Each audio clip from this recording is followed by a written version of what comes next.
Nanindigan si Pangulong Rodrigo Duterte na kahit kailan ay hindi siya magdideklara ng martial law sa bansa. Ayon sa Pangulo, ito'y dahil wala naman itong naidulot na maganda at hindi rin ito nabago ang buhay ng mga Pilipino. May report si George Bandola. Walang martial law. Ito ang sabi ng Pangulong Rodrigo Duterte sa kabila ng pag-iral ng Terror Alert Level 3 o ng terorismo sa ilang bahagi ng bansa.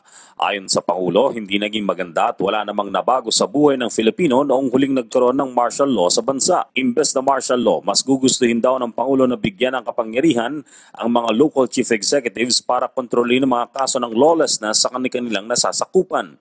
Paalala lamang nito, hindi dapat abusuhin ng mga alkalde ang pulisya at ng militar. Sa pagtatapos ng ikatlong Autonomous Region in Muslim Mindanao Summit dito sa Davao City, hinimok ng Pangulo ang mga alkalde na makiisa sa kanyang kampanya na maisulong ang federalismo sa bansa.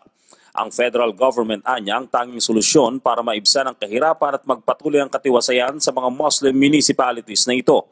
Basta para sa kabutihan ng kanyang mga mamamayan, ang federalismo ang siguradong magdadala ng pag-unlad sa mga ngayoy mahihirap pa ring probinsya at bayan ng ARMM ayon sa Pangulo. Ipinangako din itong personal niyang pangungunahan ng kampanya sa federalismo at hindi na niya hahangarin pamunuan pa ito o maging Pangulo ng bubuing federal government. Pinaalalahanan din ng Pangulo ang Maute Group na huwag nang ituloy ang kanilang tila bulaang pakikisa sa ISIS at maghasik ng terorismo.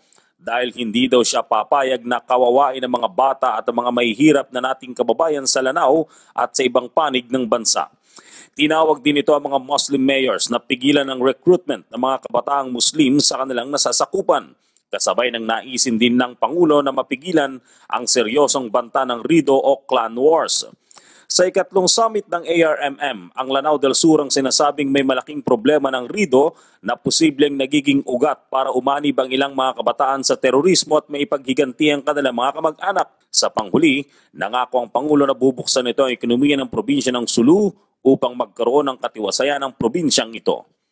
Mula sa Davao para sa PTV News, George Bandola.